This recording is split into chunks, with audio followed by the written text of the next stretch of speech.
नमस्कार दोस्तों, मैं विनय दुबे मुंबई से। आज 20 मई सन 2020 है। जैसे मैंने कहा था कि मैं अकेले ही इस आंदोलन की शुरुआत करूंगा जिसे डिजिटल आंदोलन कहते हैं। आपको कहीं निकलने की जरूरत नहीं है, अपने बेडरूम में मस्त बैठिए और इस आंदोलन से जुड़ के देश की सरकार से सवाल पूछिए। और अगर वो जवाब ना दे पाए तो अब ये सरकार को सत्ता में रहने का कोई अधिकार नहीं है, ये बताने का आंदोलन जिसे मैं शुरू करने जा रहा हूं। आप ये वीडियो को फटाफट डाउनलोड कर लें, क्योंकि मुझे पूरा यकीन है अगले कुछ ही मिनटों में या घंटों में ये वीडियो हटा दिया जाएगा। तो पहले डाउनलोड करें, उसके बाद शेयर करें दबा के। आज केंद्र सरकार पूरी तरह से विफल है। आप उनसे अगर कोई सवाल पूछो तो वो सिर्फ दो चीजें करते हैं, या तो आपको टीवी चैनल या तो आपको सोशल मीडिया के माध्यम से गालियां खिलाएंगे, या और उससे भी मन नहीं भरा तो उठा के जेल में डाल देंगे। आप सरकार से सवाल नहीं पूछ सकते। ये तानाशाही रवैया इस सरकार का है, जिसके विरुद्ध मैं आज सामने से आपके मुंह पे आके खड़ा हूं। मैं देखना चाहता हूं कि आप कितने लोगों को जेलों में डालोगे। आज सबसे बड़ा जो सवाल है, 5 महीने बीतने आया, आपके पास कोरोना से लड़ने के लिए क्या तैयारियां हैं? आप जिस समय देश में कोरोना से लड़ने की रणनीति बनाने की जरूरत थी, उस समय आप डोनाल्ड ट्रंप जी का आरती उतार रहे थे सर। जिस समय इस देश में वेंटिलेटर खरीदने की जरूरत थी, उस समय आप मध्य प्रदेश में आप विधायक खरीद रहे थे सर। जिस समय इस देश में आपको बेहतर अस्पताल सुविधा बनाने की जरूरत थी, उस समय आप मध्य प्रदेश में सरकार बनाने में व्यस्त थे। अगर आपने सही समय पे एयरपोर्ट सील कर दिया होता, जिन विदेशों से देश में कोरोना आया उन विदेशी नागरिकों को अगर आपने परमिशन न दी होती भारत में आने की, तो शायद आज देश में ये कोरोना नहीं फैलता था। आज जिस तरह से आपकी लापरवाही की सजा ये पूरा देश भुगत रहा है, उसकी जिम्मेदारी, उससे सवाल पूछने पे आप सिर्फ जेल में डाल सकते हैं, यही अपेक्षा आपसे रह जाती है, क्योंकि आपके पास किसी भी सवालों के जवाब है ही नहीं। आपने ही लोगों को, विदेशी नागरिकों को परमिशन दिया, वीजा दिया, और आप ही चिल्ला रहे हैं कि देश इसका ध्यान रखे। आज सारे लोग एक दूसरे की मदद कर रहे हैं सिवाय सरकार के। सरकार के पास सारे संसाधन होने के बावजूद भी आज करोड़ों की संख्या में मजदूर जो है वो पैदल जा रहा है। वो किसकी गलती है? वो आपकी गलती है। आपके पास समय रहते अगर आप लोगों ने लॉकडाउन करने से पहले ही ये सुविधा, जो चीज आज कर रहे हैं, आज 55 दिन बाद, 58 दिन बाद लॉकडाउन के जो चीजें आप कर रहे हैं, यही चीज तो मैं पहले हफ्ते में लॉकडाउन के चिल्ला रहा था कि आप लोगों को, मजदूरों को कम से कम अपने घर जाने के लिए बसें और ट्रेनें शुरुआत करें, वो अपने घर पहुंच जाए। उसके बाद आप 6-6 महीने लॉकडाउन रखें, पूरा भारत आपका साथ देगा। आज लोगों के जेब में पैसे नहीं है, मजदूर बेचारे तो कम से कम हाथ फैला के मांग के खा लेंगे। वो मध्यम वर्गीय, जो देश का 60% जो मध्यम वर्गीय परिवार है, जो सैलराइड परिवार है, जो स्वाभिमान की जिंदगी जीता है, वो किसके सामने हाथ फैलाने जाए? आज लड़कों के पास रोजगार नहीं है, जिनके पास नौकरियां थी वो कंपनियां आज लगभग बंद होने की कगार पे है, उनकी खुद की कंपनी नहीं चल रही है। छोटे कारोबारी जीएसटी से तबाह तो हुए ही थे, आज कोरोना की मार से डबल वो तबाह हो चुके हैं। अपने कर्मचारियों को कहां से वो पैसा देगा? जो होटल कर्मचारी है वो कहां अपने लोगों को पाल पाएगा? और ये मध्यम परिवार किसके सामने हाथ फैलाएगा सर? सारी योजनाएं गरीबों के लिए है, अमीरों के लिए है, लेकिन ये जो सबसे बड़ी मार मध्यम वर्ग पे पड़ती है, वो किससे पास जाके रोए? हमें घर का भाड़ा देना ही होता है, हमें अपने बच्चों को पेट में निवालना डालना ही होता है। आप लॉकडाउन रखें, कुछ भी करें, सरकारें आए सरकारें जाएं, ये इससे मध्यम परिवार मुंह नहीं मोड़ सकता है। आप कहते हैं कोई किराया न लो, और आप खुद ट्रेनों में जो मजदूर चले गए उनसे 700-700 रुपए का किराया वसूला। आप दूसरों से कैसे अपेक्षा कर सकते हैं कि अपने रूम का किराया नहीं लेगा, अपने दुकान का किराया नहीं लेगा? आप खुद किराया ले रहे हैं और दूसरों को सजेशन करते हैं कि किराया मत लो। कैसे? जिसकी रोजी रोटी वो किराया है, वो कैसे जिंदा रहेगा सर? आपके पास कोई सुविधाएं नहीं है। आप पूरी तरह से अमीरों की सरकार है। आप केवल उनके कर्जे माफ कर सकते हैं। आप अगर चाहे होते तो केवल कुछ 100 करोड़ रुपया खर्चा करके ये मजदूरों के लिए ट्रेन चालू कर देते, बसों की परमिशन दे देते। आखिर वही चीजें आप कर रहे हैं। मैंने पहले लॉकडाउन के अंत में जो चीज कहा था, तो मुझे जेल में उठा के डाल दिया जाता है कि आपकी वजह से भीड़ जमा हुई, कोरोना फैला इस मुंबई के अंदर आपकी वजह से। मुझे एक बात बताइए सर, मैंने मजदूरों की आवाज उठाई, उनके पेट के निवालों की बात की, उनके गांव जाने की बात की। लोग जमा हुए, किसी वजह से वहां पे जमा हुए, उसके बाद मुझे आरोपी बना दिया जाता है कि विनय दुबे की वजह से वहां पे कोरोना फैला, मुंबई में लोग जमा हुए, इससे कोरोना फैलने का डर था। मुझे एक बात बताएं आप सर, दारू की दुकान आपने खोली, ठेकों को परमिशन आपने दिया, देश में से दारू बेचने की परमिशन आपने दी, करोड़ों लोग वहां पे रात रात भर लाइनों में खड़े रहे, उससे कोरोना नहीं फैला होगा। सिर्फ विनय दुबे ने मजदूरों को कहा और मजदूरों से केवल कोरोना फैलेगा। आप किस तरह की आप राजनीति कर रहे हैं, हमें समझ से बाहर है। जिस ऑटो रिक्शा ड्राइवर जो दिन भर मेहनत करता है, शाम को अपना पेट पालने के लिए घर पे राशन और भाजी लेके जाता है, तब उसके बच्चे निवाला खाते हैं, वो 1.5 महीने से घर पे है, उसकी कौन सुनेगा सर? 1.5 महीना जिसकी गाड़ी नहीं चली है, वो ईएमआई कहां से भरेगा सर? जिसके घर पे 1.5 महीने से कोई गाड़ी नहीं चली है, वो कैसे अपना परिवार पालेगा? आज कैसे तैसे करके वो ऑटो रिक्शा वाले अपने उत्तर प्रदेश पहुंचे हैं, तो उसको भी वहां पे आपको सहयोग करना चाहिए। उल्टा उन लोगों को आप मेडिकल जांच के नाम पे वसूली चालू है।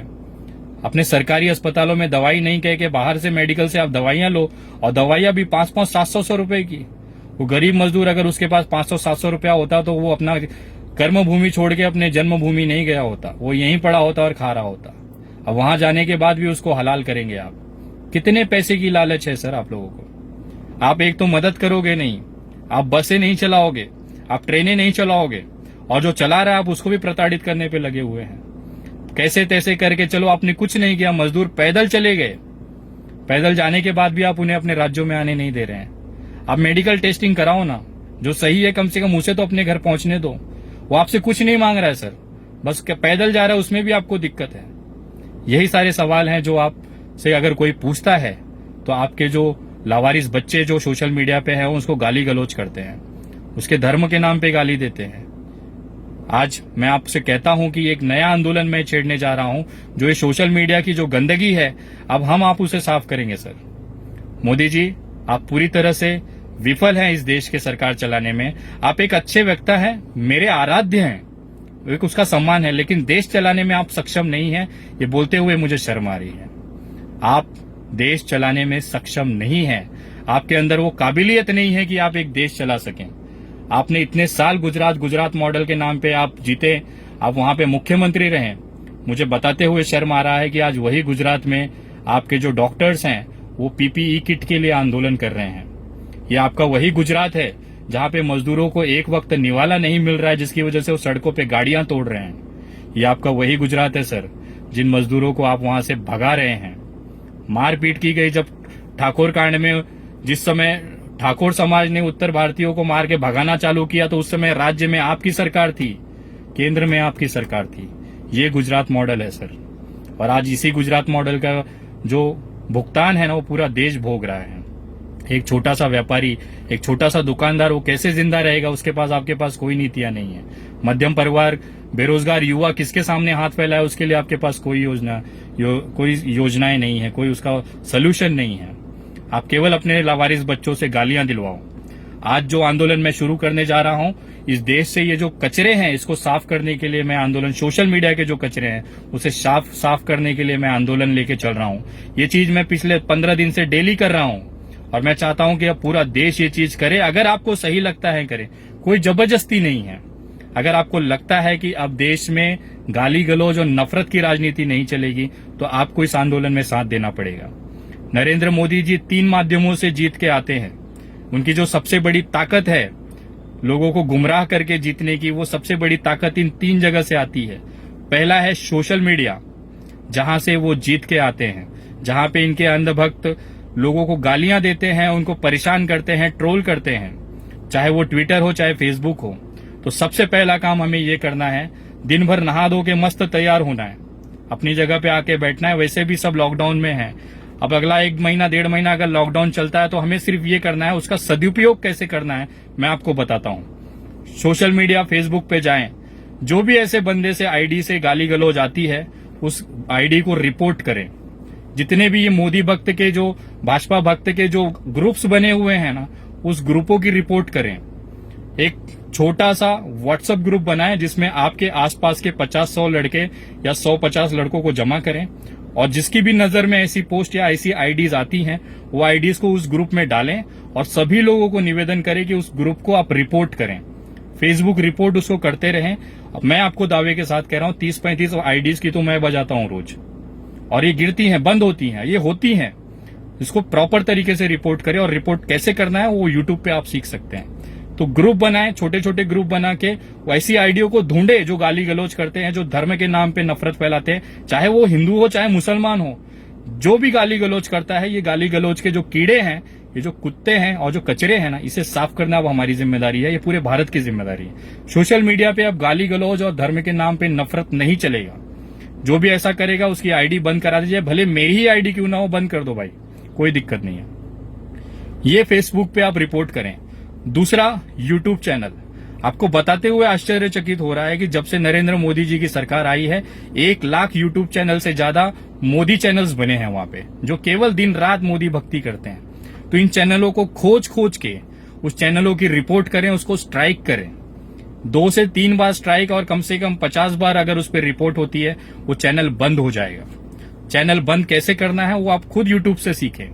सारी यूट्यूब पे वीडियोस हैं, आप सीखें उसको। पहले 1-2 घंटा 4 घंटा लें, कैसे रिपोर्ट करना है सीखें, और होने के बाद उसको रिपोर्ट कर करके बंद करें। तीसरा, जो हमारी न्यूज चैनल है, ये न्यूज चैनलों की सबसे बड़ी प्रॉब्लम है कि दिन भर ये भक्ति करते हैं और हम कुछ नहीं कर पाते हैं, लेकिन अब कर पाएंगे। मैं आपको बताता हूं, हमें गोदी मीडिया का बायकॉट करना है, पूरी तरीके से करना है। आप अपना परिवार और आस के जितने रिश्तेदार परिवार हैं उनसे कहें कि भाई अगर आपको सहमत हैं तो ही, जबरदस्ती नहीं है, कि आप ये जो अपना सेटअप बॉक्स है या केबल ऑपरेटर है उससे कहें कि हमें ये न्यूज चैनल्स नहीं चाहिए, उसको निकलवाएं। इनकी रेवेन्यू खत्म होगी तब ये अपनी औकात में आएंगे, तब ये सही तरीके से पत्रकारिता करेंगे।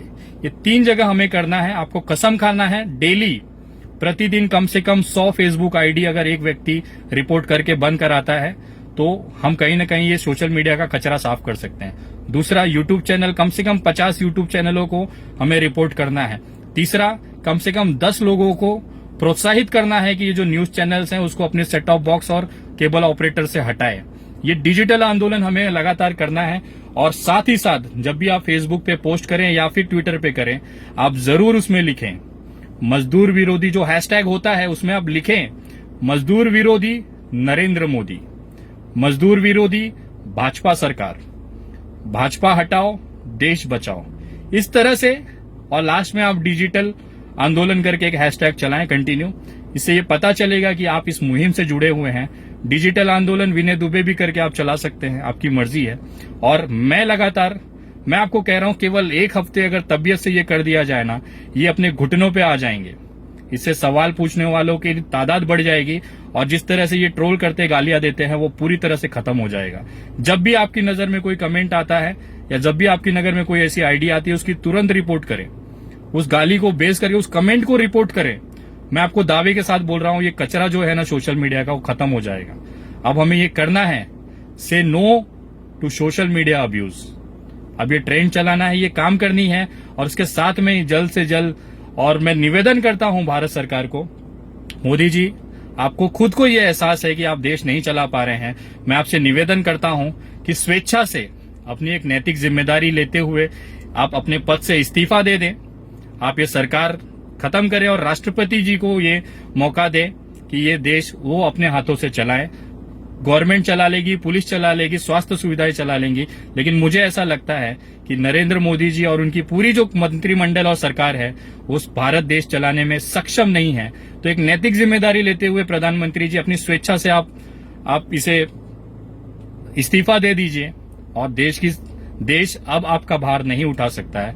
आपने खुद कहा था कि देश की जनता जिस दिन चाहेगी उस दिन मैं झोला उठाऊंगा और चला जाऊंगा। तो मोदी जी अब वो समय आ गया है, कृपया झोला उठाएं और चले जाएं। देश को माफ करें। आपने जितना भी देश के बढ़ाने में आपने जो योगदान किया है वो इतिहास के स्वर्णिम पन्नों में रखा जाएगा। आप एक बेहतरीन लीडर हैं, एक बेहतरीन वक्ता हैं, उसका जो सम्मान हमेशा रह जाएगा। अगर आपने स्वेच्छा से अपनी नैतिक जिम्मेदारी लेते हुए सरकार अगर आपने नहीं छोड़ा, इस्तीफा नहीं दिया, मैं आपको कहता हूं अगले कुछ साल के अंदर, कुछ महीनों, कुछ साल के अंदर यही जनता आपको मजबूर कर देगी। उस समय बहुत ही बेइज्जती वाली हालत होगी। इससे बेहतर है, आपको अभी भी समय है, आप स्वेच्छा से ये सरकार छोड़ दें। आपका सम्मान, मान सम्मान उसी तरह से बना रहेगा और आपका जो इज्जत है, वो जो सम्मान है, वो हमारे दिलों में हमेशा आबाद रहेगा। आप एक बेहतरीन इंसान थे। और जो भी ट्रोलर मुझसे पूछते हैं नरेंद्र मोदी नहीं तो कौन, मैं कहता हूं नरेंद्र मोदी नहीं तो राजनाथ सिंह, नरेंद्र मोदी नहीं तो लाल कृष्ण आडवाणी, नरेंद्र मोदी नहीं तो मुरली मनोहर जोशी, नरेंद्र मोदी नहीं तो केजरीवाल, नरेंद्र मोदी नहीं तो हिंदू हृदय सम्राट के वंशज हमारे महाराष्ट्र के हिम्मत श्री उद्धव जी ठाकरे साहब। ये नाम है। आपको लगता है कि बिना मोदी जी के देश नहीं चलेगा तो आप गफलत में हैं। ये जो महाराष्ट्र या ये जो भारत है ये वीरों से खाली नहीं रहा है। तो आप ये भूल जाएं कि अगर मोदी जी नहीं है तो देश नहीं चलेगा। मोदी जी नहीं थे तब भी ये देश चलता था, और मोदी जी नहीं रहेंगे, इस्तीफा देंगे या प्रधानमंत्री नहीं रहेंगे तो भी ये देश चलता रहेगा। तो कृपया ये ज्यादा से ज्यादा वीडियो शेयर करें।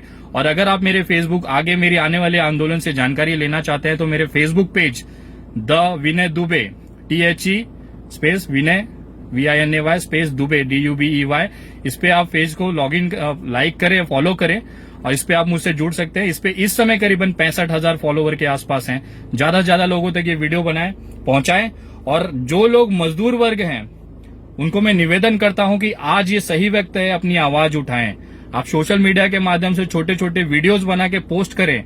आप तमाम लोगों से कहना चाहता हूं कि साथ ही साथ एक छोटा छोटा वीडियो बना के आप डालें और उसमें सरकार से सवाल पूछें कि मेरे घर का राशन खत्म हो गया है, मैं क्या करूं, मेरे घर पे बीमार है, अस्पताल में बेड नहीं है, मैं क्या करूं। सरकारों से सवाल पूछे, ट्विटर पे सवाल पूछे, लगातार वीडियो पोस्ट करते रहें, छोटी छोटी वीडियोस पोस्ट करते रहें। अगर नहीं होता है तो मेरी वीडियो वायरल करते रहें, उनको पहुंचाते रहें। आपकी जगह पे मैं सवाल पूछता रहूंगा।